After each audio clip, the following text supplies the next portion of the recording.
저만입니다. 대학교를 졸업한 후에 신학대학원에 입학을 하고 또 사역을 시작하기 바로 직전까지 만 2년 정도를 서울시 소재의 한 중학교에서 방과후 학교 창의체험부 코디네이터로 일했던 적이 있습니다. 지금으로부터 한 10년 정도 되었던 것 같습니다. 방과후 학교에서 가르치는 선생님들을 보조해 주는 역할이었습니다. 출석부를 정돈하고 또 나누어 주는 것, 정리하는 것, 아이들의 출결사항을 관리하고 또 나오지 않은 아이들이나 이상한 아이들이 있으면 담당 선생님에게 알려주는 것, 수업할 때 필요한 기자재들을 선생님에게 챙겨주는 것도 여러 가지 일들이 있었는데 비교적 단순한 일들이었습니다. 제 일은 보통 정규 수업이 끝나고 방과 활동이 시작되는 3시에서 4시경에 시작되었습니다. 그리고 퇴근 시간은 5시에서 6시로 선생님들의 퇴근 시간과 맞물려서 퇴근했습니다. 그러다 보면 간혹 선생님들과 버스 정류장에서 함께 버스를 타는 경우가 있습니다. 그런데 어느 한 날은 한 남자 과학 선생님께서 함께 버스를 타셨습니다. 보통 같으면 본인 차를 몰고 이제 가실 텐데 그날은 차를 가지고 오시지 않았어요.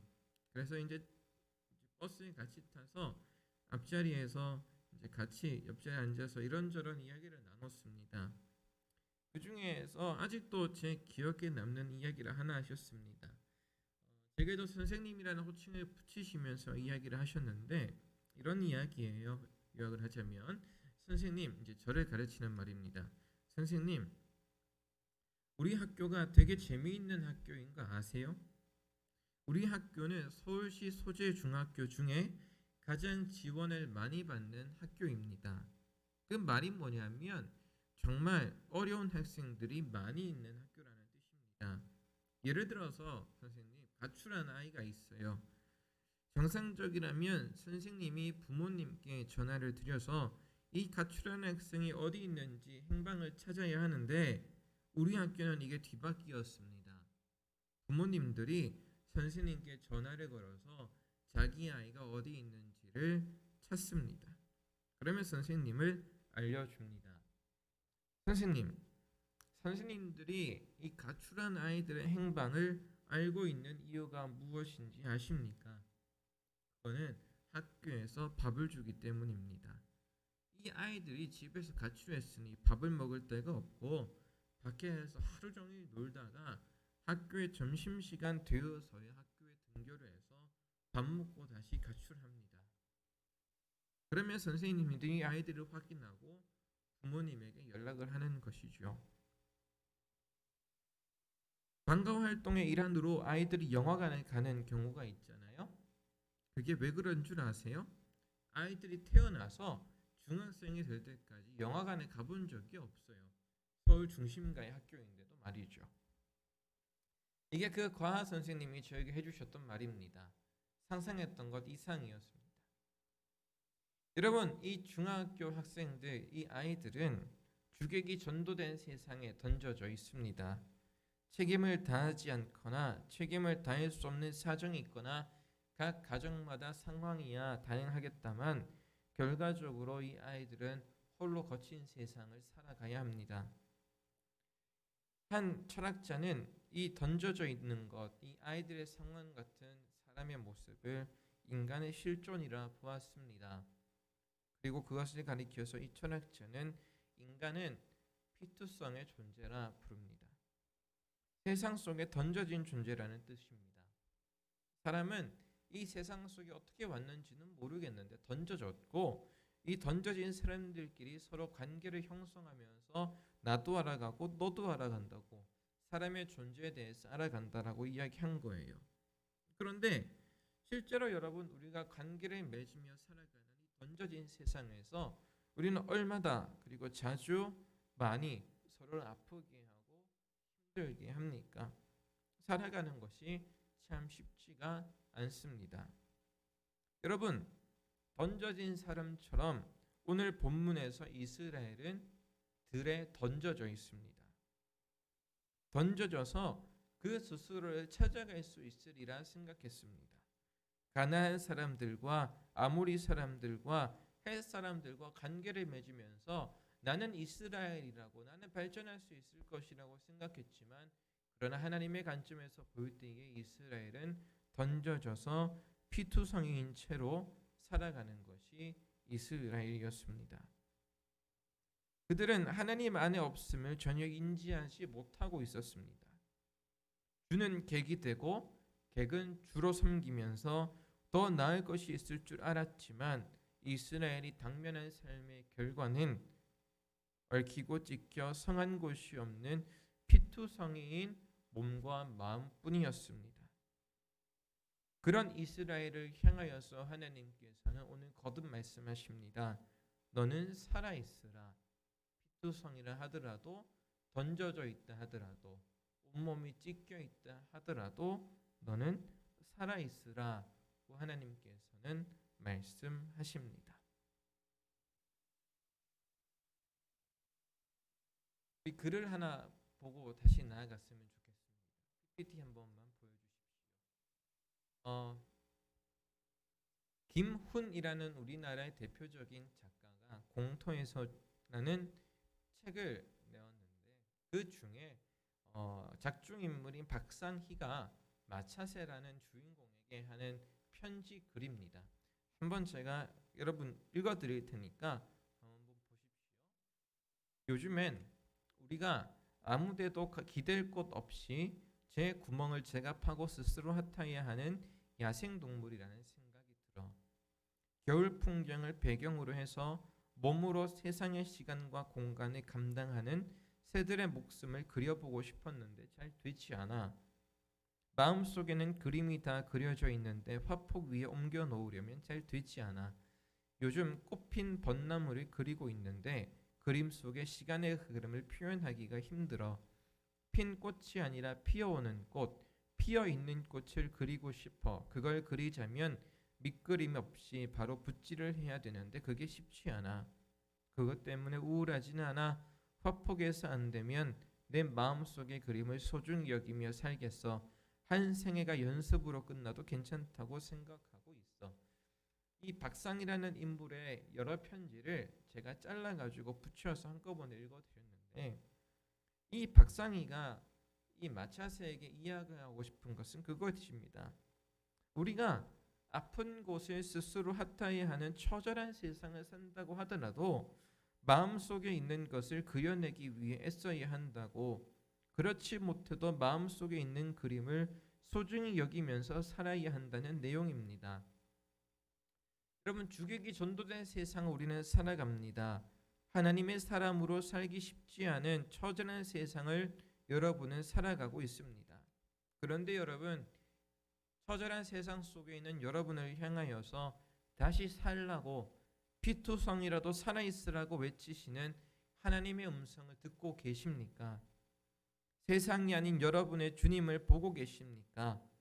마음속에 심어두신 하나님의 그림을 그려내려는 여러분의 손가락에 피가 묻어 있습니까? 수고하고 있습니까? 그걸로 족합니다.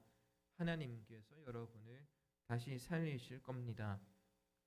우리 오늘 본문 에스겔서가 위치한 에스겔 37장을 한번 다시 보겠습니다. 우리 같이 읽어보도록 하겠습니다. 그가 내게 이르시되 인자야 이 뼈들이 능히 살 수 있겠느냐 하시기로 내가 대답하되 주 여호와여 주께서 아시나이다. 또 내게 이르시되 너는 이 모든 뼈에게 대언하여 이르기를 너희 마른 뼈들아 여호와의 말씀을 들을지어다. 주 여호와께서 이 뼈들에게 이같이 말씀하시기를 내가 생기를 너희에게 들어가게 하리니 너희가 살아나리라.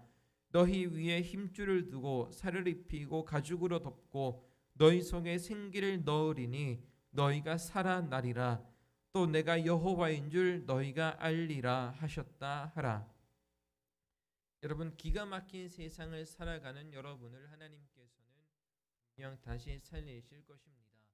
기가 막힌 현 세대를 살아가는 하나님의 교회를 향하여서 주님께서는 생명을 불어넣으시고 생기로 가득하게 하실 것입니다. 여러분, 우려하는 소리, 두려워하는 소리, 겁을 먹은 소리, 분노하는 소리가 이 세상 속에 가득하지만 우리가 들어야 될 소리는 너희는 다시 살아있으라고 외치는 하나님의 음성입니다. 우리의 생명은 정부에게 있지 않습니다. 정부가 위협한다 하더라도 교회가 위협받는 것이 아닙니다. 우리의 생명과 우리의 힘과 능력은 오직 예수 그리스도의 음성을 듣는 것이 있으므로 우리 살아있는 하나님을 믿는 사람들은 항상 예수 그리스도의 음성에 귀 기울일 수 있어야 됩니다. 그것이 저와 여러분이 해야 할 사명이고 매일의 과제입니다. 우리가 여러분 어떻게 살아날 수 있겠습니까? 위기에 당면한 한 사람 한 사람들이 우리 교회가 어떻게 살아날 수가 있겠습니까? 여러분 저는 대학생이 되면서 한 가지 마음 먹은 것이 있습니다. 그것은 봉사활동을 꼭 해야 되겠다라는 것입니다. 그래서 성인이 되면서 가장 먼저 봉사했던 곳이 한때 모교회의 사랑부였고 한 곳은 수요일 밤에 시행하는 거리의 천사들이라는 봉사단체입니다. 이 거리의 천사들이라는 단체는 어떤 단체냐면 매일 밤 저녁에 주요 지하철역에서 노숙하고 있는 사람들을 찾아가서 음식을 대접하는 것이 주 업무인 단체입니다. 제 목교회에서 이 거리의 천사들에 처음 참가할 때에 저도 지원을 해서 참가해 보았습니다. 12시, 새벽 1시, 새벽 2시까지 이어지는 봉사에 저희들이 준비한 것은 육개장 라면 하나와 단무지와 밥이 전부입니다. 그런데 그것을 노숙자분들에게 나눠드리면 아주 맛있게 잡수십니다. 그런데 여러분 고민해 볼 것이 있습니다. 봉사자들이 노숙자들에게 꼭 지켜줘야 될 것이 있는데 그것은 왜 이 사람들이 노숙을 하게 되었는지를 우리는 질문하지 않습니다. 그것은 저희가 해야 될 역할이 아니라고 생각했기 때문입니다. 저희가 했었던 것은 무엇이냐면 묻지도 따지지도 않고 지금 괴로워하고 있는 저 사람에게 우리가 준비한 라면과 밥과 단무지를 맛있게 잡수실 수 있도록 드리고 오는 것이 저희 임무입니다. 하나님께서 들에 버려져서 피투성이인 채로 헐떡거리고 있는 이스라엘을 향하여서 아무것도 묻지도 따지지도 않고 그들을 향하여서 살아있으라고 외치신 다음에 오늘 에스겔서 16장 7절 이하를 보게 되면 깨끗한 옷을 입히고 장신구를 붙이고 다시 살려놓으시는 것을 볼 수가 있게 됩니다. 여러분 우리에게 필요한 것, 어려움에 처한 우리 모두에게 필요한 것은 그것에 대한 원인과 결과를 따지는 것 이전에 있어서 우리가 사는 길은 이유 없는 사랑을 베풀어 주는 것에 있습니다. 그래야 우리가 살아날 수 있습니다. 예수 그리스도께서 이유 없이 아무것도 묻지 않으시고 우리에게 영원한 생명 허락하여 주셨던 것처럼 우리가 서로를 향하여서 사랑을 전할 수 있을 때에 우리는 살아날 수 있을 것입니다. 그렇게 하는 것이 참 쉽지는 않습니다만 여러분과 우리 상일교회가 함께 노력하며 걸어가야 될 걸음이라 생각을 하게 됩니다. 여러분 우리는 거친 세상을 살아가며 모두 피투성이인 채로 살아갑니다. 피투성, 세상 속에 던져진 채로 피투성이인 사람들입니다. 그런데 더 이상 비난의 칼이 될 수는 없습니다. 우리가 더욱더 사랑함으로 하나님의 음성을 듣고 하나님의 얼굴을 발견해내가는 상일교회가 되었으면 합니다. 하나님께서 우리 상일교회에 더 큰 사랑과 은혜로 날마다 베풀어 주시기를 간절히 구합니다. 이 시간 함께 기도하겠습니다. 반주해 주실 때에 우리 잠시 기도해 보십니다. 일주일 동안 나에게 무슨 일이 있었는지 정말 기가 막힌 일들이 있어서 어느 누구에게도 이야기할 수 없는 일들이 있었는데 그걸 누구에게 이야기하겠습니까?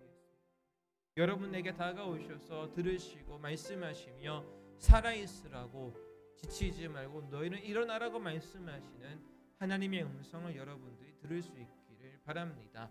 하나님은 항상 말씀하시므로 이제는 여러분들이 항상 듣기만 하시면 됩니다. 오늘 이 시간 여러분의 삶을 돌아보며 하나님 앞에 조용히 또는 울으면서 이야기 한번 해보시죠. 하나님 내게 이런 일이 있었습니다. 하나님 살려주십시오. 우리 교회에 내 가정에 내 친구 중에 내 친척 중에 이런 일들이 있습니다. 하나님 살려주십시오. 그러면 여러분 하나님이 말씀하실 겁니다. 너희가 정녕 살아나리라. 우리 함께 기도하겠습니다. 살아계신 하나님, 하나님 오늘 또 우리를 나의 힘이요 하나님 우리를